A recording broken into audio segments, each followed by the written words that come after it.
So the joys of home ownership. Our oven isn't working. It says most common reason is a defective electronic control board, defective control panel. This is one of the negatives about being a homeowner.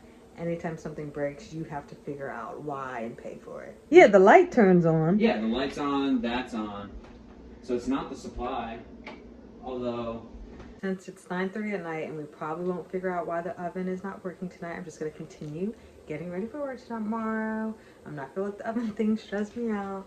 So I'm just cutting up some peppers that I'm going to have with hummus as like a snack. And I'm going to make some chia pudding. I try to eat healthy at work because it kind of just like forces me into a situation where this is the only food I have to eat. So I just have to eat it. And I do like peppers with hummus. I do like chia pudding. I'll probably have like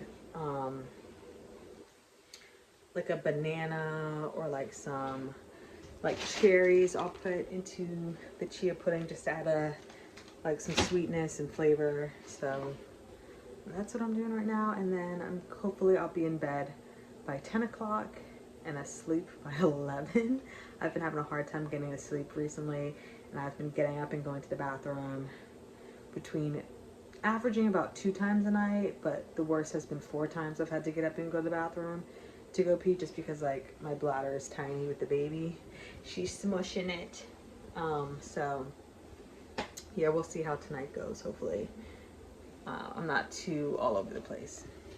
So my chia pudding has 2% milk, chia seeds, a little vanilla, and then I'm gonna put some cherries on top, and also drizzle on some honey.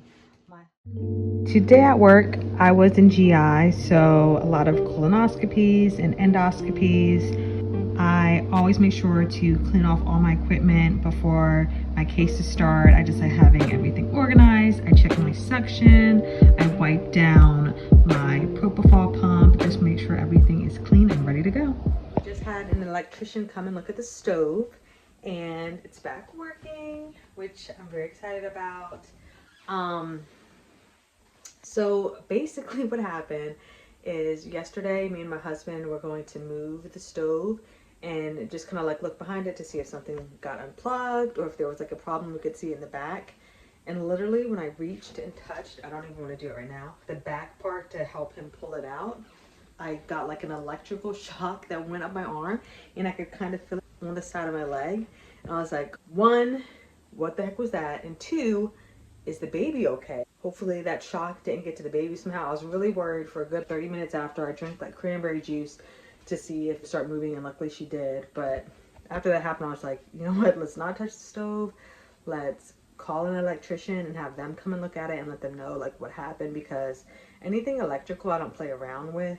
I'm not trying to get shocked and die from getting shocked. So luckily he came, and literally it looked like just a plug had came loose in the back, which is weird. I still don't understand why I ended up getting shocked from that, but he just like, and then he looked at some of the wiring. He took down like the back panel, looked at some of the wiring and said that everything looked good. He thinks it's just like the plug that slightly came undone, and somehow I got shocked from it. So for now, we're gonna keep the stove, and we're happy about that because we were looking at new stoves that we wanted, and the like type of stove we wanted probably cost around like $1,200, and with the baby coming and me not working for 3 months, that just was not ideal to have to spend like $1,200 out of nowhere. So I'm very thankful that the stove lives another day. Something that's new for me with pregnancy is that I cannot stand when I'm drawing up my drugs. I get so winded just from standing, and I guess just the motion of drawing up the drugs gets me winded. So I've now had to sit anytime I'm drawing up my medications, because it usually takes me a couple of minutes. So I'm just like, let me just sit down and draw them up and not get out of breath from doing this like simple activity. I just got home from work. Today was a good day. I was in GI. And it's just a typical GI day, nothing special. But in anesthesia, we love like typical days when things just go as planned. And today was one of those days, so I'm very thankful. I officially have 5 days left of work until maternity leave. And they're kind of spread out over the next 2.5 weeks. So I'm just so thankful for that. Just I can just tell I'm already kind of getting to the point where working is getting harder as far as just how I feel. And mostly it's just being short of breath. Like today in GI is like a quick turnover room. So you're just constantly going, you're on your feet the whole day pretty much. And it's just like every case is like an EGD is like 10 minutes, a colonoscopy is like 20, sometimes 30 minutes, depending on the GI doctor. But it's just a really quick turnover and fast paced. And I just find myself just being short of breath all the time, taking big breaths, having to like sit down a lot. Anytime I can sit down, I'm sitting down. And just it's just crazy how the body changes during pregnancy. I never get short of breath just walking around, or like a busy day where I'm just kind of moving all day. I may get tired and I may get thirsty, but the shortness of breath is just so crazy. It just makes me so thankful to like have normal lung function like regularly, because even just now talking, I'm kind of getting short of breath. But yeah, it's just crazy how the body changes during pregnancy. And I'm hoping she drops soon and gets lower, and then I can have more room to breathe, because it's just it's kind of annoying. But I only have a couple weeks left. I like have like 4 weeks left until the due date, so hopefully she doesn't go too over that, and I can just deliver her so I can see my baby girl, and I can also breathe back to normal. Where are you going? So we're getting all of baby's clothes organized, and then we'll wash them. We're looking at which outfit she'll probably come home in, and I have some newborn outfits that we bought, so she's probably gonna come home in one of these little tops, and then with one of these little pairs of pants. So since I am officially 36 weeks pregnant, as far as 2 days ago, me and my husband have been in nesting mode. Mostly him, actually. Like, he's been really good about being on top of stuff and getting stuff set up and everything for the baby. So we don't have like a designated nursery for the baby, since we're planning on having her stay in here for at least the first couple of months. So we just been setting stuff up in our bedroom. So we have her changing table. I need to get that organized, but we'll put like diapers, diaper cream, all that kind of stuff down there and have it organized and nice. And then we have just like little things. What is this thing called? The diaper pail, where we'll put like dirty diapers, a diaper wipe warmer, some white noise machines that my sister-in-law gave us, and then this little cute little thing. Our neighbor, she gave us this because she used it for work for like an event, and then afterwards she was just like, well, I don't need it anymore. You guys have a baby coming. Would you like it? And we was like, yeah. So that's actually really cute. And then we have the little bassinet. We have it at the bottom of the bed, but we'll move it to the sides once she's actually here. So that's all the stuff we have. And everything's coming together. I'm going to wash her clothes that we bought, because I got some like baby detergent that's non-scented and safe for the baby. So I'm going to wash her clothes in that. And yeah, just a couple other things we probably need to get done. Just like more organizing, like I said.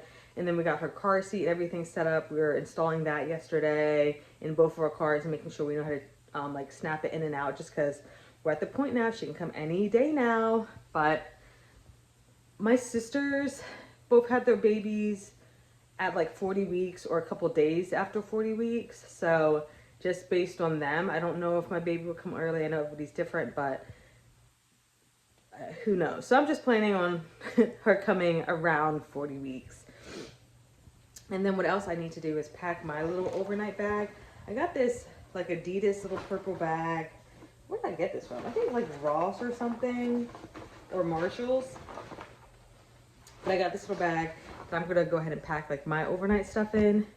I didn't really buy a lot of new things for me to pack overnight, just because I know just on TikTok and reading online, a lot of people are saying that the hospital will provide you with a bunch of things, stuff for postpartum care, underwear that I can wear, all that kind of stuff, and they'll have a bunch of stuff for the baby. So I'm really not gonna pack a lot of postpartum care items. It's mostly gonna be things like comfortable clothes I can wear, towels. I think I'm gonna bring my Bluetooth just so we can like listen to music if I'm in labor a while. I don't know if I'm gonna want to listen to music. I don't know how I'm gonna be, but I'm gonna prepare as if like we may have some downtime. I don't know. I have no idea, but that's what I'm gonna do right now.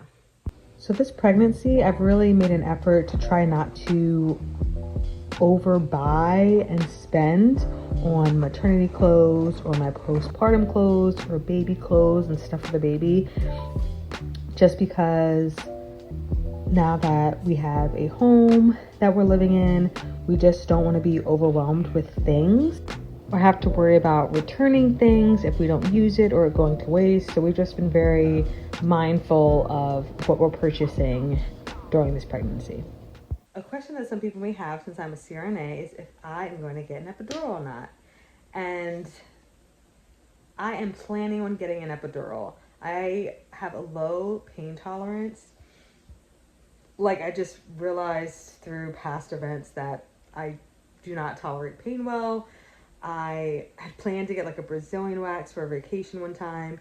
Got there, she started doing the wax. Like the first strip she pulled off, I was like, you know what? We're actually just gonna change it to bikini wax. I can't do the whole thing. It was so painful. It was so painful.